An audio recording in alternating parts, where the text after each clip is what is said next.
ontología, el orden de los seres finitos, y lo múltiple.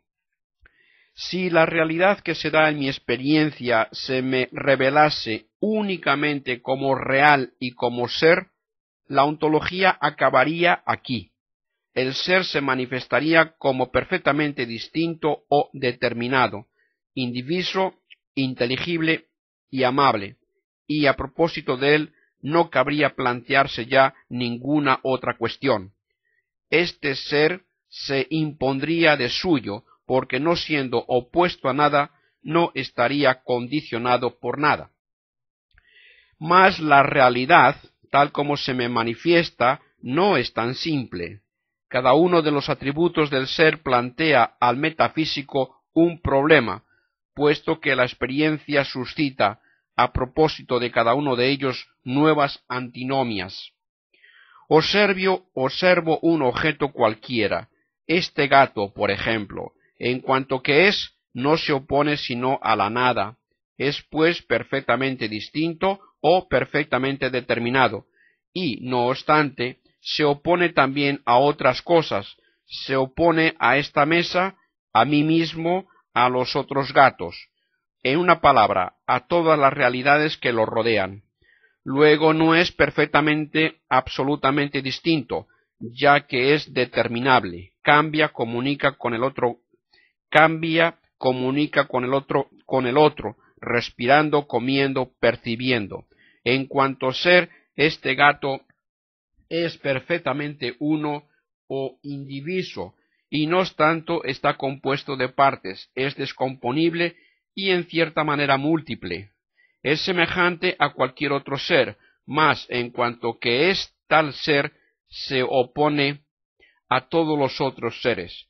Por lo mismo deja de ser plenamente inteligible, se convierte para mí en un misterio, es antinómico, desde ciertos puntos de vista ininteligible, y en esta misma medida deja de ser amable para el espíritu que lo considera, comienza a ser fuente de inquietud y de disgusto para el apetito intelectual o voluntad. Es fácil descubrir que el fundamento de todas estas dificultades se encuentra en el hecho de lo diverso, de lo múltiple, de las oposiciones en el ser, de las modalidades del ser, de las determinaciones exclusivas que, enfrentándose entre sí, rompen la unidad de lo real. En una palabra, el hecho de lo finito oponiéndose a lo finito. El hecho de lo finito oponiéndose a lo finito. He aquí que se nos ha planteado un nuevo problema. ¿Cómo referir lo diverso al ser? ¿Cómo el ser puede ser múltiple siendo a pesar de todo uno? ¿Cómo es posible que lo que es se oponga a lo que también es y solamente a lo que no es? Este problema va a suscitar estudios tan complejos que en vez de acabar aquí la ontología va a tomar vuelos inesperados.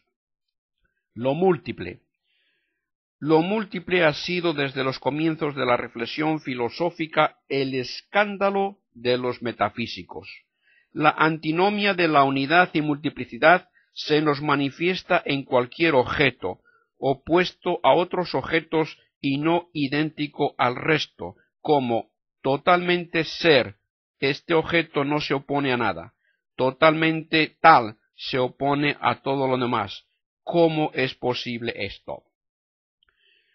Nos podemos contentar con comprobar que hay diversidad en el ser, y quizá haya espíritus que sean incapaces de comprender el problema que este hecho suscita. Pero nadie tiene el derecho a pretender que este problema no se plantee o que no tenga importancia. Antes de abordar la solución del problema, precisaremos el estado de la cuestión, haciendo ver cómo se presenta lo diverso en la experiencia humana. La experiencia de lo diverso. A los ojos del sentido común, el universo se manifiesta originalmente como un orden de individuos finitos, personas humanas, animales, plantas, seres inanimados. El término individuo se emplea aquí en su sentido tradicional, indivisum in se et divisum ab alio. Un individuo es un ser indiviso en sí mismo y distinto de todo lo demás. Es pues un ser caracterizado por sus dos atributos fundamentales, distinción e indivisión, autonomía y unidad. El individuo finito es aquel que se opone a los otros, aquel cuya realidad es extraña a la de otros individuos, aquel cuya perfección está limitada por otras perfecciones extrínsecas a la suya. Los seres que el sentido común descubre en el universo realizan las condiciones que acabamos de definir. Cada uno de estos seres se opone a todos los demás. Posee una cierta unidad y cierta autonomía, aunque a la vez cada uno manifiesta una dependencia más o menos profunda con relación a los demás. A decir verdad, la concepción del sentido común es menos simplista de lo que podría parecer a primera vista. Es el resultado de una interpretación, el fruto de una larga experiencia, supone y manifiesta toda una filosofía elemental. El sentido común no considera en manera alguna todos los objetos discernibles entre otros objetos como un individuo finito. Estima, por ejemplo, que el ojo, el estómago, la hoja de encina no son individuos, sino partes de individuos, órganos pertenecientes a los individuos, que la inteligencia y la voluntad no son tampoco individuos, aun cuando se les pueda oponer como un objeto a otro. El salvaje verá un individuo y quizá un viviente en el avión que atraviesa el cielo de la selva, mas el hombre civilizado sabe que el avión, el reloj o la rotativa son realidades artificiales que no tienen verdadera unidad interna. Por el contrario, quizá considere el cristal como un individuo por pensar una estructura natural, o quizá el fruto separado del árbol, puesto que su organización interna es aún más perfecta que la del cristal. En una palabra, el sentido común intenta, mediante un discernimiento en el mundo desde su experiencia, descubrir en él los verdaderos individuos, esto es, las realidades dotadas de una verdadera autonomía, de una verdadera unidad. Las ciencias positivas corrigen en parte las opiniones del sentido común. Así, por ejemplo, consideran el fruto arrancado del árbol como una porción de materia separada del individuo viviente y privada desde ese momento de unidad orgánica, al par que descubren nuevos individuos en las simientes, pepitas, huesos, que encierra el fruto maduro y que contienen en germen nuevos representantes de la especie.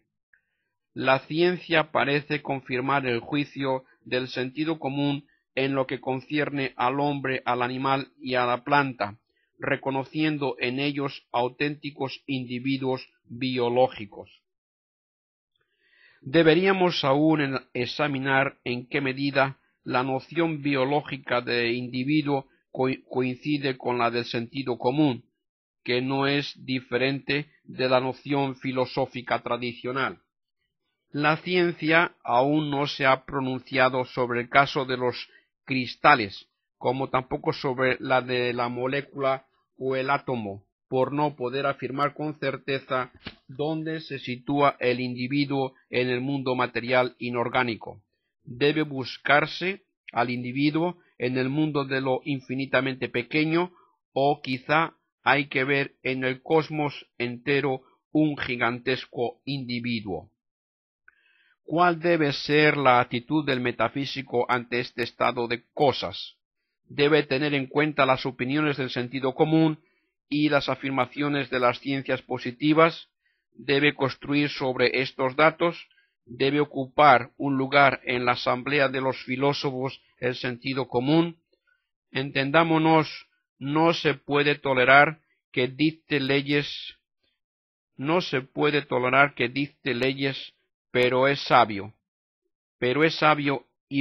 pero es sabio. Es prudente el escucharle como antiguamente los reyes consultaban a sus bufones.